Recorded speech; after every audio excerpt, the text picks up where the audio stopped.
Hello sunshine, this is Joy from Michigan in the US, and I am going to do a 12 by 12 Dutch pour for you today with black as my base coat. So I'm just going to start by, whoa, I forget how much wetter this is than the paints I usually mix up. So for a Dutch pour, you do want your paints to be on the thin side. These probably leave a trace just for a second, not very long at all, which is what you want. So if it leaves a trace for too long, your paint's thicker and you're going to have a harder time blowing it over the edge of your canvas.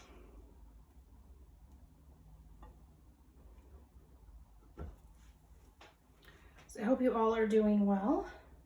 It is a beautiful day in Michigan today. That makes me happy. Okay, so I've checked on my corners. I keep hitting them because they just all drip off, but that's just something that can be fixed easily with a brush after the fact as well, since it's just straight black. It popped any air bubbles I might have, and I'm ready to hop in. So I'm going to start with my lightest color. I did have a small paint explosion as I was mixing up paints, so some of my dark teal ended up in, I think, every single color, but that's okay. So this is, let me get my bottle because I'm gonna forget the name. Folk Art Treasure Gold. I mentioned this in the last video and I mentioned it as the wrong paint. It is Treasure Gold Aquamarine plus white. These are the same colors I used in my previous video, but I did thicken them up by adding a little bit more Floetrol, so that they leave a slight mound, because I had some issues on my last video. Check that one out if you haven't already, and you'll kind of get an idea of what I'm talking about. Oh, I'm like changing my mind as I put the paint down. That's never a good thing. Okay. So this next one is by Golden. It's their turquoise phthalo. Actually, before I do that one, I'm going to do my silver. So this is Golden's iridescent fine silver, plus a little bit of black just to make it more of a pewter color. And I'm probably putting on far more paint than I need. And then let's do the turquoise phthalo from Golden. I love this color, so I'm trying to add more. You know what I could use? This might be a poor decision. Okay, so I want to put some white on top of that turquoise, but all I have is my normal mix for, it's a thicker mix for other styles of pours. So I'm going to take that white and just add the tiniest little bit of water to thin it down. You don't want to use different consistencies. It's really tempting for me to just pull out my little squirt bottle and use it and say it'll be fine. It won't be fine. It does not ever work out for me, and I still try to get away with it sometimes. So you want to check your consistency. Make sure that they are all similar. If you really, really want to ensure that they are the same, you can get a piece of plastic, like what I use for swiping, or a piece of cardboard. Put a little drop of each color on that and then hold it up and see how quickly they flow down to the other end of the card. If they're all moving at the same pace, then your consistencies are good. If one is moving faster or slower than the others, then you need to adjust the thickness of your paint. And I'm sorry, I know somebody else gave me that tip and I don't remember who. So if it was you, feel free to pop in the comments and claim credit. But I was just like, that's such a genius way that I never came up with that on my own. This is so much paint, guys.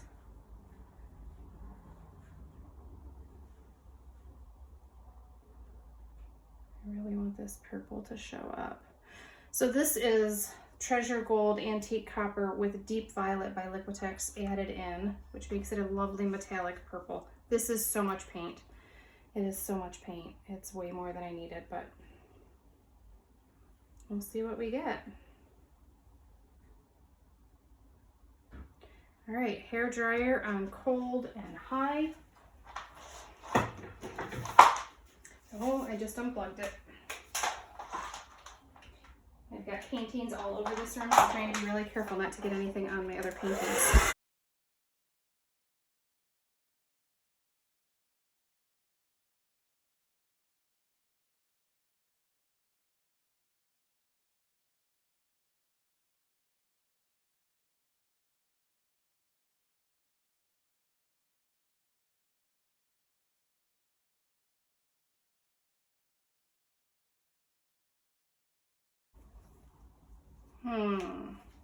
Way too much paint, but that's okay.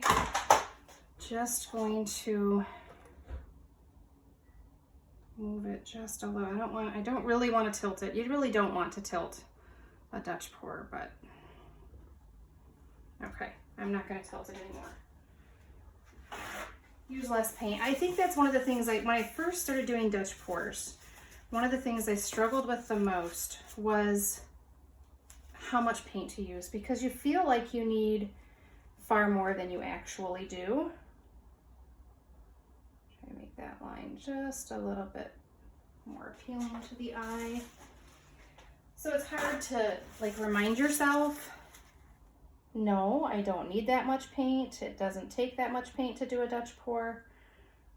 You do want a good amount of your base coat, but the other colors you can put down a very thin line and still get these beautiful, beautiful effects. So keep that in mind if you attempt this type of pour. And just like I did, you can use a paper towel to kind of take out any little sections you don't like. I really think I like this. I want to soften up just a little bit. This up here I don't like, that where it just didn't get blown out enough. So you can use a straw or you can just blow by mouth. Oh, spilling stuff. I have too much stuff on my table. And just like in my previous video, not a big enough drop cloth, but it'll all work out, I'm sure. Okay, keep my hair out of it and keep my hair free of paint is the goal.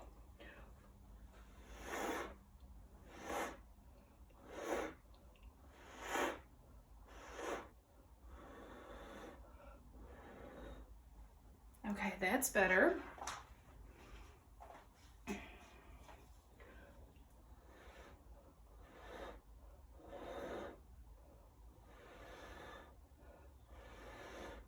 So you see how if you do just a little bit with mouth or with a straw, you can really soften up any hard lines you have. Sometimes you want that hard line, sometimes you don't. So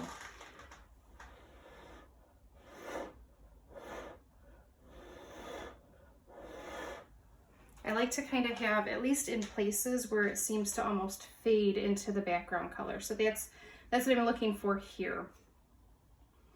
The cells are based on the thickness of your paint, so I have quite a bit of cell action because my paints are thin.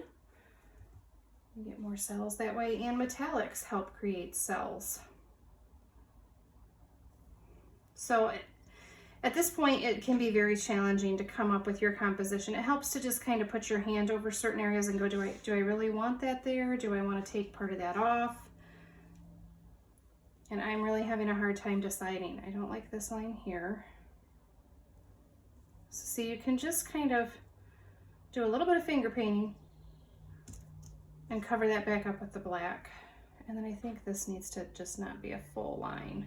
I don't mind that line there and a little bit up on the edge there, but let's break it up a little so it's not such a hard straight line. I feel like there's too much going on here. But I'm not sure what to take off and what to leave. I think I'm going to try to blow this section right here this way a little bit to see if we can't get rid of that big blob there that I don't like.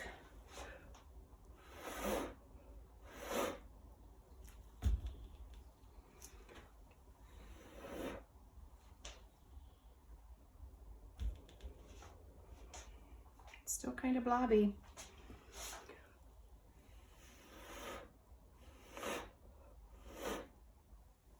I don't like that green, so let's just see if I can take it out.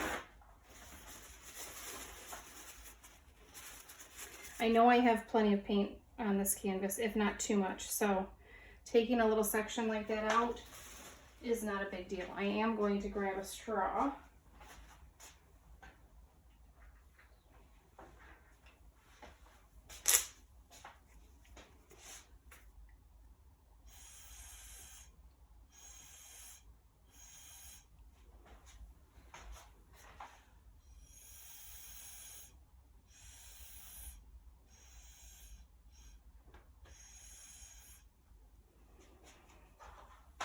Not sure if that's better or worse.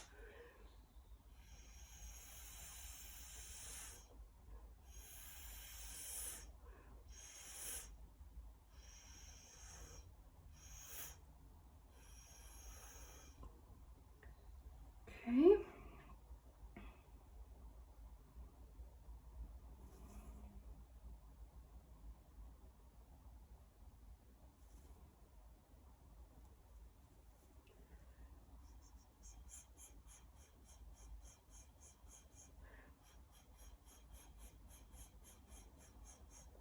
So I'm just trying to do small puffs, just if there's other colors up there, just to bring up just a little bit.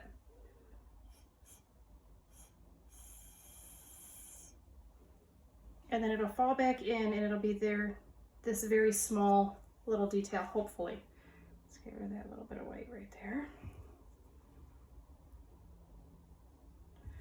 There's just all these colors under there that are just not showing up. So you see, if I just touch my finger in there, it brings some of those up. It's almost like a balloon kiss.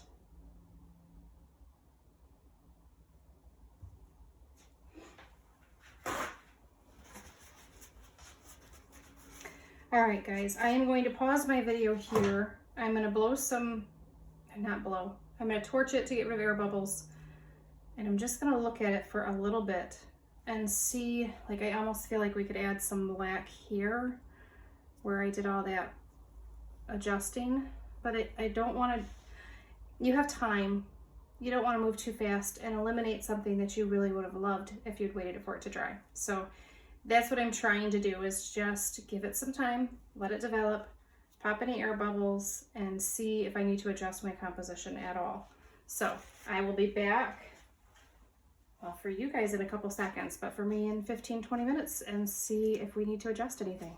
All right, so I decided I wanted to take this section out, but I forgot what I was doing. You want, because it's a Dutch pour and I do not want to tilt this, you want to scrape off the parts you don't like first, and then add more paint in. So I started to add more paint and then realized I can't tilt this. What am I doing? So keep that in mind. Okay, that should be good. And then with a very clean palette knife, I can add some black paint and spread it with the knife.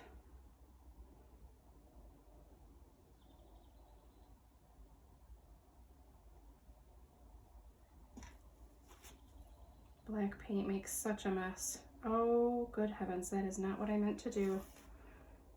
To leave it or to scrape it.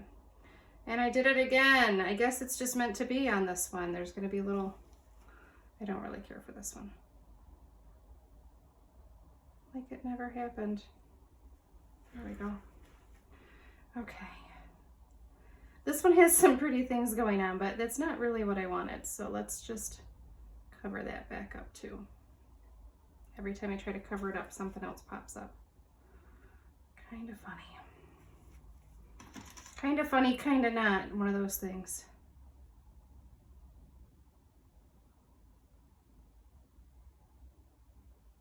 Oh my heavens to Betsy. All right. Got all that paint in there.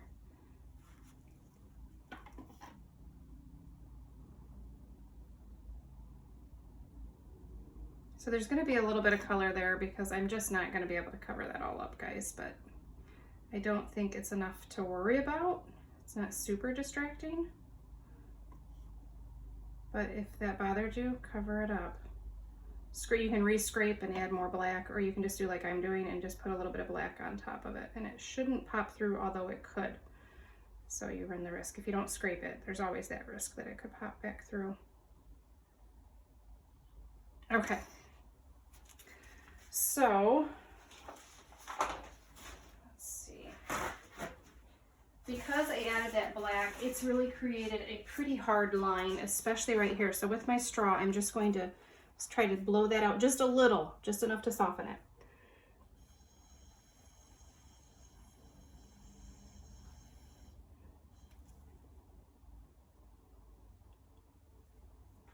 And then adjust as needed.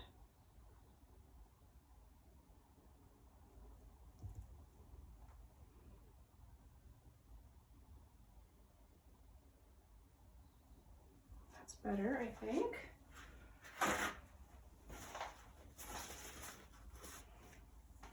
All right, I'm gonna try to blow this out just a little bit. I almost feel like I took off too much there now. And maybe it's just because you go from seeing everything there and then you take it off and it's like, whoa, that's a big difference. So sometimes it's helpful to live with the change for a little bit before you try to do anything else. I'm not gonna take my own advice though. But I am gonna set things down so I can hold my hair out of my face. All right, so this section right here, let's blow that out.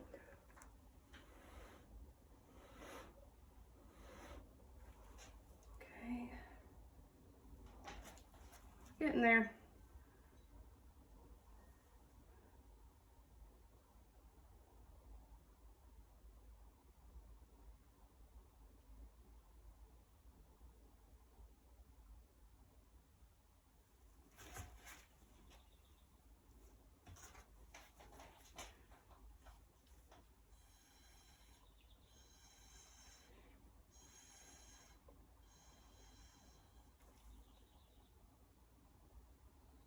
So I know it looks like I'm blowing it out and then I'm putting it back.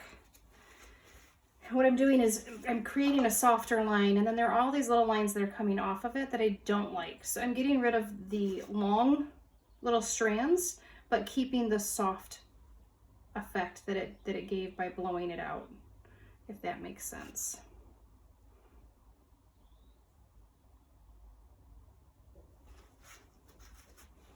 Still don't like this line.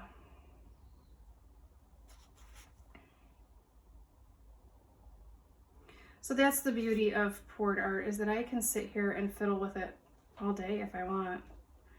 You have a lot of time, so don't ever stress about what you have going on your canvas, because you can always adjust it. I mean, I shouldn't say always, but for several hours, really, you could be tweaking things to make sure that they are what you want. And I think that's the most important part when you're creating art.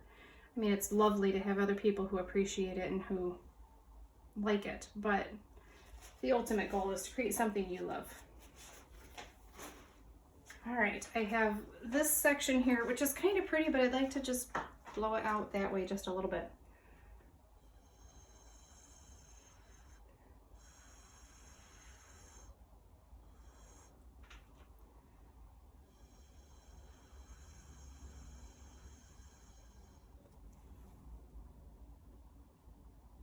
Just breaking up that line.